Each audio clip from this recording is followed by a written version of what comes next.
Hello Team Authentic all over the world! Tuloy-tuloy pa rin po tayo sa ating summer serye. At syempre, hindi yan kompleto kung walang food trip. At dito natin yan gagawin sa Cebu City.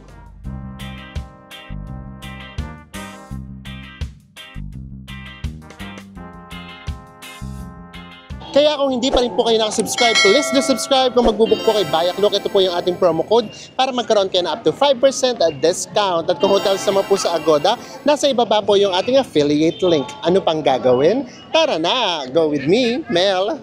I just want us to go. Magandang gabi, everyone! Mayong gabi sa tanan! So in this episode, ano muna tayo? Pahupa muna tayo ng ating sunburn.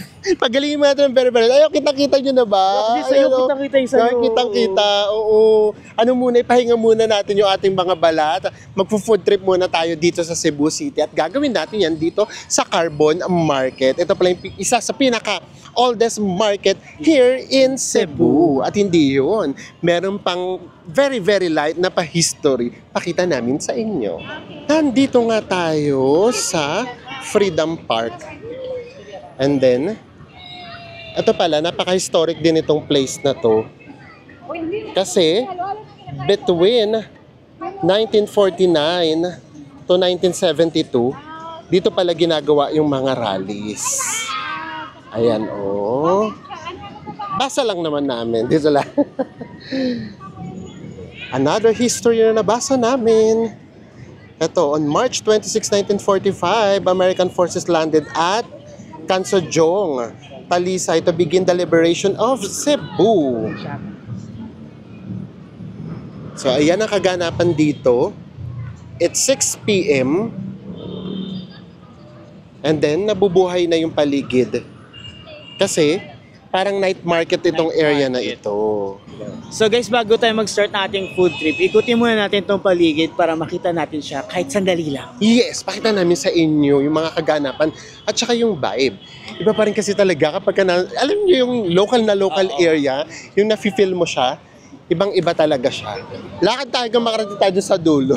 Cordova Bridge. Oo, doon sa Cordova Bridge. And ayan, ito very much Divisoria yung dating niya. And ang nakakatuwa, mura dito. Ito, halimbawa, itong pongkan, 10 pesos lang yung isa. Sa Bantayan, parang 25 pesos yun.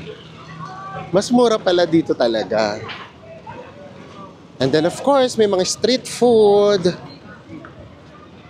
Tapos diba ganito nga, kapag mga local area, magkakasama yung mga estudyante, tricycle driver, mga workers, pauwi, lalo na.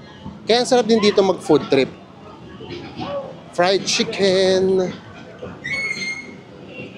And then, mango. Ang arte ng mango, sa Bantayan, it's 200 per kilo. Dito, 100 lang. Grabe. Ang mura, 150 pala sa Bantayan. So dito, 100 lang. Ayan. Bili tayo. So dito, 110 lang yung kilo.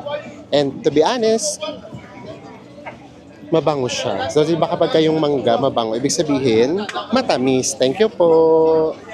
Bili tayo kahit 1 kilo lang. And then, ayan lang po. Tignan natin kung magkano. Nakabili na tayo. It's 90 pesos. 3 piraso. 30 pesos, kumbaga 30 pesos isa. 30 pesos isa. So huwag kayong magugulat guys ha. From time to time, ayan katulad niya, may lalapit sa inyo, mga ngalabit, manghihingi. Tara, lakad pa tayo. So dito naman, puro mga damit naman dito. Ay, 50 lang oh. Ano to? Jukay? Ah, jukay. Alam niyo na yung jukay ha? Jukay. Ito naman, pura naman to ukay-ukay. And then yung iba, parang ngayon palang Set up. magsiset up.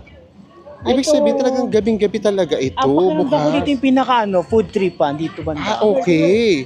So tingin tayo dito. So wala kaming iniisip ko ano yung kakainin natin. Basta ano na lang, come what may. Ay, come what may. Let's go. Ito hindi to ukay ata. Ayan, 100 pesos. Tara. Tingnan lang natin yung dulo kasi baka may mga street food dito. Ayan guys, dito na tayo. Ito, mga polos. Ayan. Ganda yung polo ko, di ba? And then, ito mga damit din.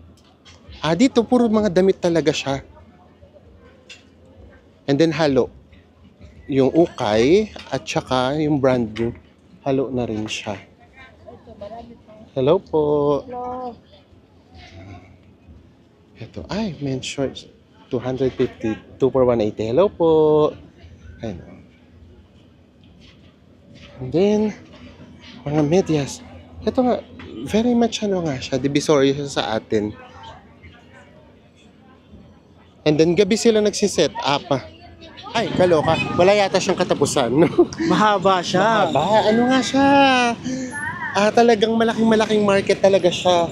Ito meron naman dito, puro tent na naman. Pakita rin namin sa inyo. So, para bago tayo mag-food trip, kahit pa paano, may pakita namin sa inyo yung vibe dito sa Cebu City kapag sa mga markets, local markets. Parang labo-labo na, ganun. Ganun nga din. Dito naman mga prutas. Mga same price naman, 100 and then 110 din. Sorry po. And then, ito. Ang haba niya, grabe Hanggang doon to sa dulo. Dapat talaga to, meron kang sariling customer. Sa sobrang dami ng mga tindahan dito. Para sure na may bibili sa'yo. Ayan, dito naman mga gulay. Ang maganda rito, maluwag. Walang pumapasok na mga trucks. Wala ring sasakyan. Motor lang. Ngayon naman, nandito naman tayo sa mga food stall. Ang sarap naman kumain sa ganitong setup. Hello po. Hello po. Ayan sarap naman kumain sa ganitong setup. Lumpia, fried lumpia. Yung mga tinda nila, yung parang mga pang-almusal. Hot dogs, maling, itlog. Ito din Ang sarap naman. Ano yan, bes? Ano yung parang malagkit? Special puto maya. Tara, tikim tayo dito ng special puto maya. Guys, ito daw yung puto. Ma'am, boss. Tapos tatanungin kayo kung anong kulay. Merong parang biko, yung white lang. Tapos merong parang violet naman. And then, 10 pesos lang siya. Ang katerno niya daw pala ay hot at choco. And then, eto, pwede nyo siyang lagyan ng asukal. And then, eto ano to, bes? Mascubado? Mascubado. Ita-toppings daw. Ayan. Lagyan natin ng toppings. Yay! No, thank you so much. Parang matamis yata siya. Na-excite ako. Gusto kong unang tikman yung Hot chocolate. hot chocolate.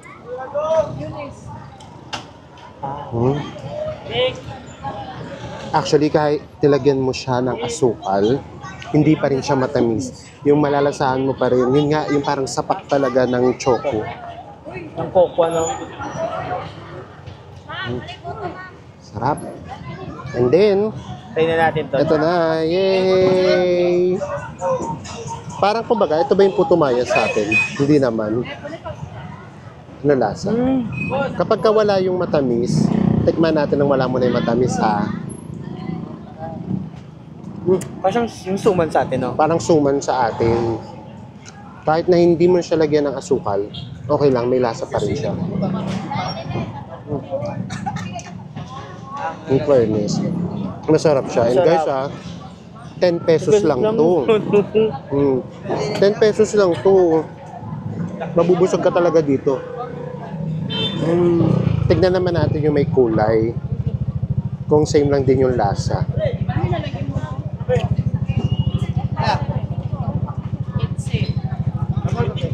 Hindi, parang mas matabang tong walang kulay. Kung ano pa yung may kulay, yung pa yung medyo matabang. No? Itong plain, itong white kasi parang medyo may alat-alat, di ba? Oo, sarap ng white. Yan, parang nga siyang suman sa atin. Yan. Tapos, iinuman mo siya ng hot choco. Ma'am!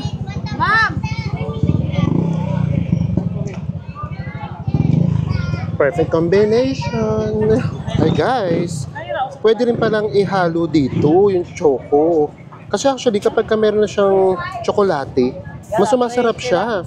Tingnan natin. Ayan. Ganun pala yun. Boss! Photo boss! Oh, kumbaga sasabawan mo na siya. Tikman na natin. Pero depende rin daw ha, kung ano yung trip niya. Pero yung mga locals yun yung ginagawa. Kapag nga may nagti-take out, nasa plastic Plastic. talaga. Tapos, meron talagang parang sinabaw na yung tsokolate.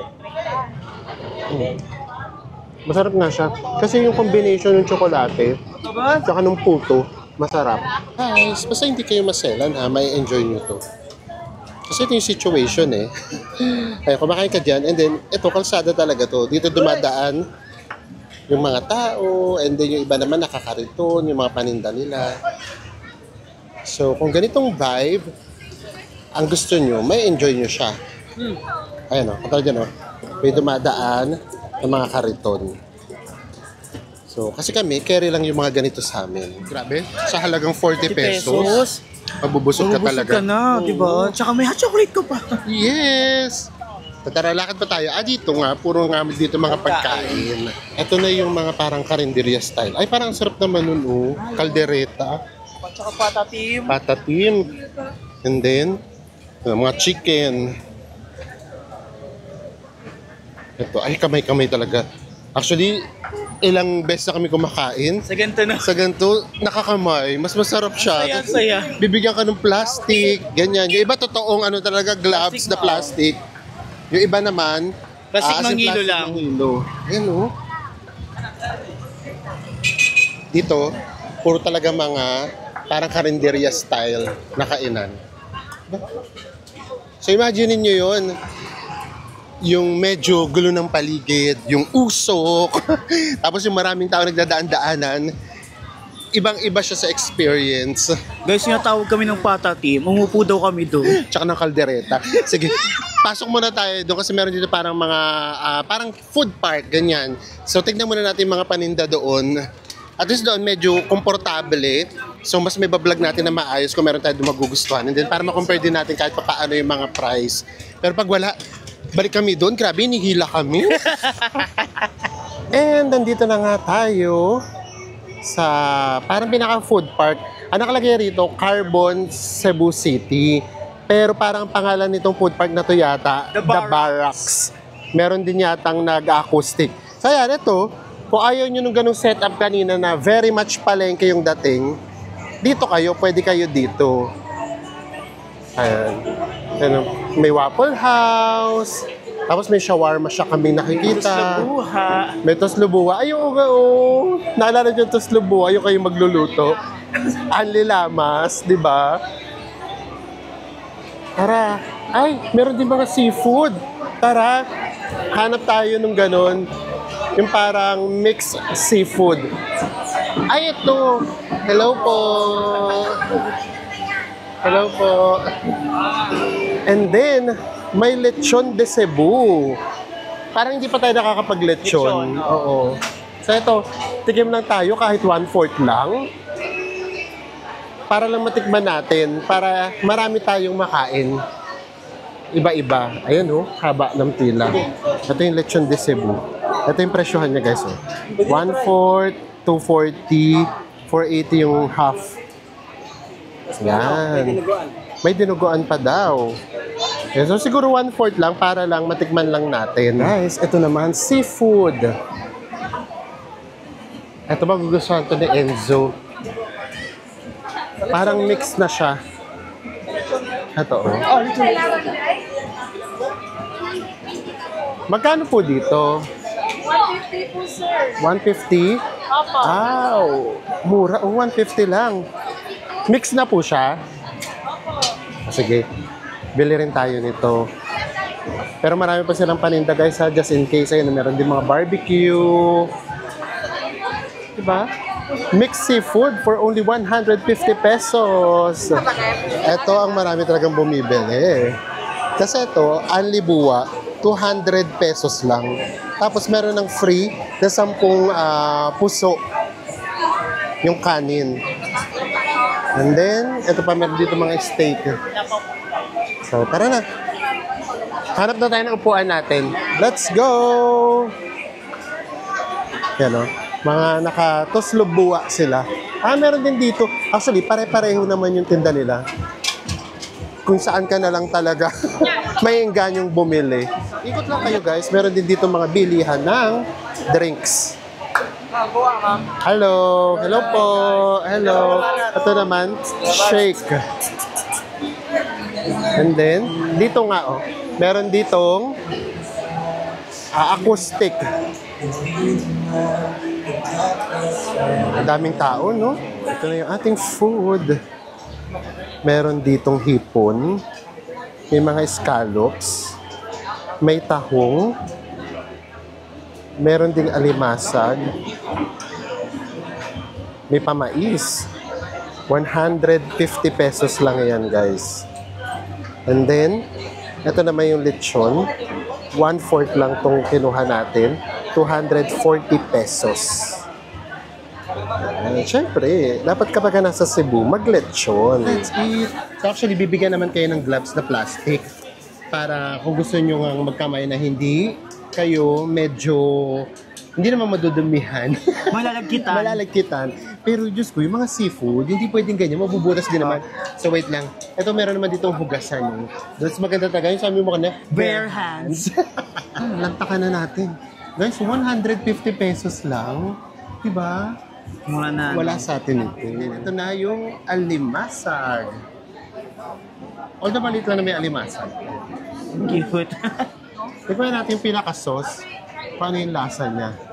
Nagkamay na talaga ako guys. Bahala na. Ay, maliit pero ano siya oh. Mataba siya. Yan. Actually, first time ko makakain ng ganito. Yung talagang mix na seafood talaga. Sa isang luto. Wala ito. Sarap. Maninamnam siya.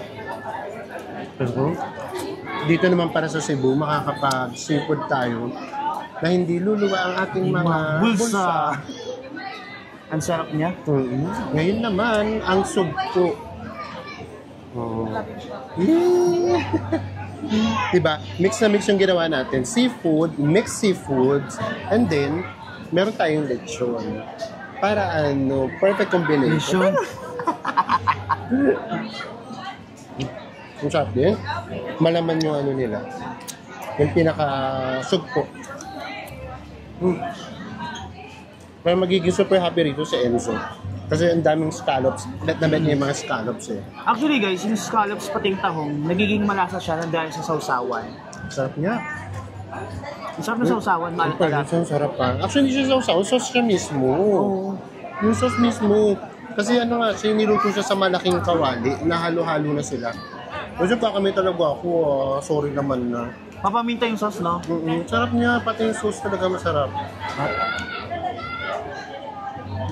Sarap yung alimasag. Ilan yung ano, sugpo? Yung hipon? Yung hipon, dalawa. More on scallops talaga, tsaka tahong. Ano guys, lechon naman. Tingnan natin lechon muna ng walang suka. Dito nga pala, suka yung sausawan ng lechon nila. Unlike sa atin kasi, di ba, Gravy. talaga gravy. Malutong. Sarap nyo. Sarap din. Balat pa lang to. At tignan natin yung laman. Senso kasi sabi niya, more on maano sila. Matanglad. Kaya di ba po nag-lechon tayo, mas gusto ko palaging part ng lechon yung bandang grapes kasi yun yung pinakamalasa. Sabi. Kapag mahilig kayo sa lechon sa atin sa Manila, tapos kumain ka ng lechon dito, maninibago kayo. Kasi di ba sa atin sa Manila, aminin natin, di ba, wala siya masyadong lasa. Yung lasa niya nasa sauce. Sa sauce. Ito masarap. Maano siya, malinamnam. Kahit hindi mo sauce sa sauce, no? Masarap. Sasawan natin ng sauce para masaya. Ang sarap naman itong food trip na to. Promise. Aliw na aliw ako. Hindi yun eh. Tapos yung ang mura kasi talaga. Yun kasi yun eh. Masarap ng suka. Pero para lang sa akin, hindi ako sanay. Mas gusto ko na hindi na lang siya isawsaw. Kasi, kahit hindi siya isawsaw, masarap naman na siya. Ang tapang ng suka, no? Tapos suka eh. Unlike kasi di ba sa atin, yung mantomas lang minsan nagpapalasa doon sa lechon. Kaya pa guys. Ano tatakam na? Yes, sabayan nyo kaming kumain. Para hindi kayo masyadong matakam. Sarap. Guys, after 15 minutes, ito na yung aftermath. Ito yung plato ko. Yun nyo naman yung kay Enzo. Agad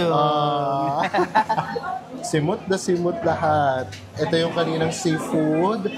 And then, ito yung lechon. Kubos. Taob. Napataob ni Enzo. Dahil dyan, dessert na tayo. Meron tayong mangga, di ba? Dito na rin natin kainin. Dati sa Enzo, nagtataka siya sa akin. Kasi kahit merong kutsilyo, gusto kong kinakain yung mangga na ganito. So ngayon, ayan, gagaya na rin siya sa akin. Walang kutsilyo. Kasi kapag kinukutsilyo, parang hindi ko makain yung buto. Ito kasi, kapag ganito, parang buo, hindi ko na naiisip na buto na pa yung kinakain ko. Diba? Ang dami kong arte sa pagkain. Hanggang ngayon, buhay probinsya pa din ang ganap natin. Diba? Sarap ng pagkain, no? Grabe. Imagine you guys, 150. Pasensya naman, ha? Paulit-ulit. Oh, grabe seafood, no? Grabe kasi talaga. Tara, tikman na natin kung matamis. Kaya tapos na ba kayo kumain? Dessert na din. O, ito na. O, cheers! Cheers!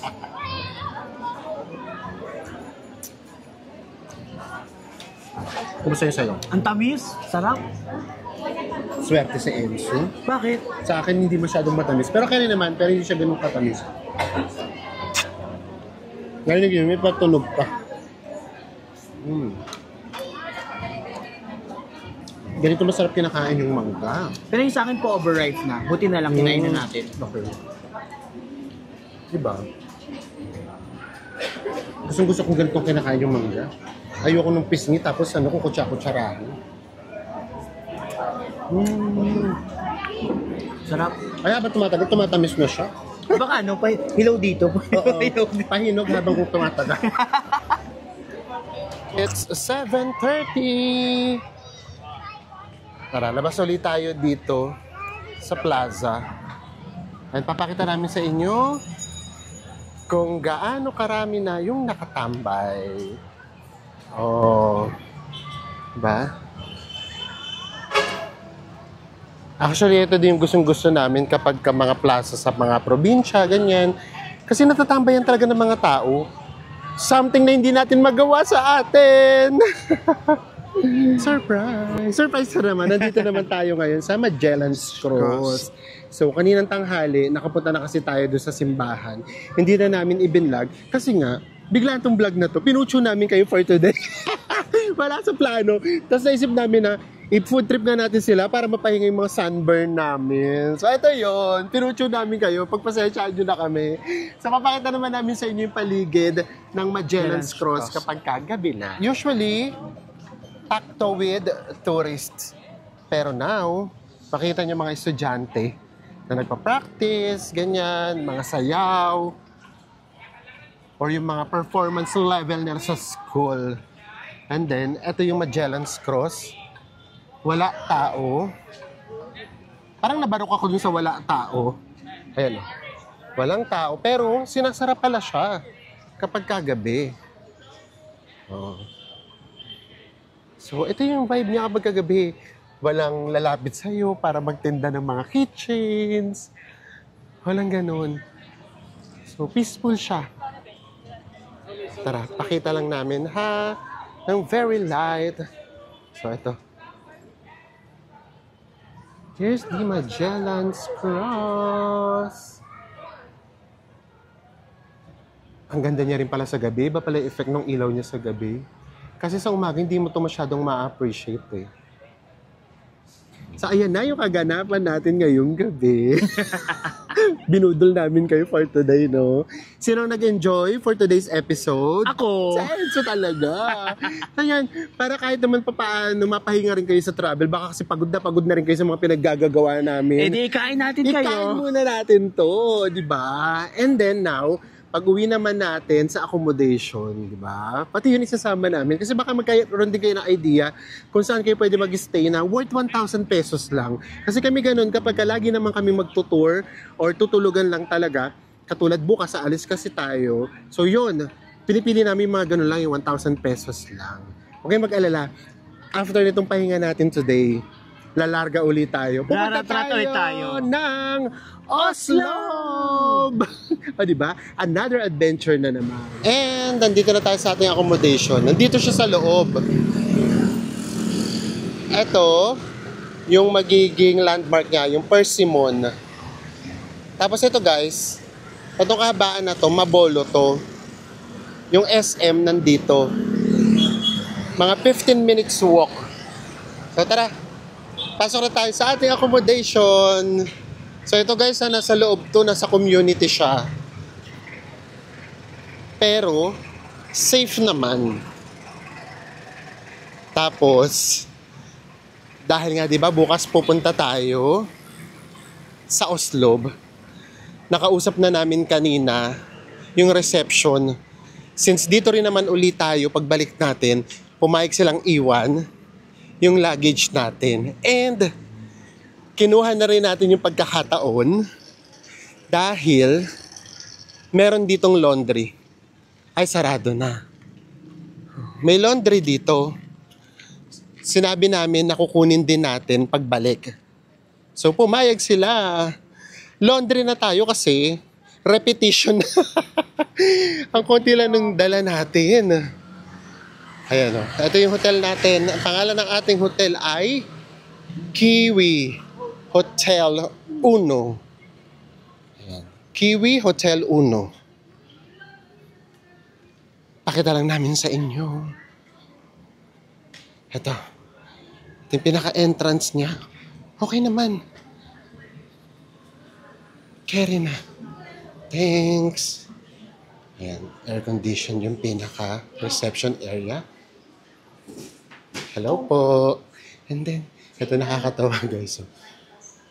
Very much hacienda. Mansion. Yung para kayong bababa dito. Debutante, di ba? Ayan. Tapos dito yung resto nila. Dito yung breakfast. Ayan. So ito na yun. Nakakatawa, oh. Oh. Kita tayo sa ating mansion. Guys, so nga pala dito, only refill ng water tayo dito kasi meron silang provided na water dispenser. Yes, yun yung maganda doon. Yun nga lang, wala ritong lift. Nasa third floor tayo. And nakapag-room tour na tayo kanina, ipapakita na lang namin sa inyo. Here's our room. So, kung third floor, ito yung ating view. Diba? And then, ito yung ating room. It's 311. Diretso room tour kaagad tayo. Wala nang masyadong palabok. Ito yung ating double bed. And then, meron ditong TV. May mini fridge. Meron ditong cabinet. May safety deposit box. Of course, may mirror. And then meron ditong isang upuan. May phone and lamp. Tara, pasok pa tayo dito. May pa-window na walang view. Ito yung AC. And then, for me okay din yung toilet niya. Merong hot and cold shower. Yung pinaka-toilet, may bidet naman, and then, meron din ditong vanity mirror. So guys, nabook natin siya sa Agoda sa halagang 1,066 pesos per night. Yes, and then kasama na rin doon yung breakfast. Super simple ng breakfast, pero caring-caring na din ang mura nitong room na to. And then, bukas, pupunta na tayo ng Oslo. Ayan, maraming salamat sa pagsama ninyo sa amin sa ating quick stop dito sa Cebu City. Nag-food trip lang tayo. And magkita-kita ulit tayo sa mga susunod pa nating Summer Serie Travel Vlogs. Bye everyone. Mwah.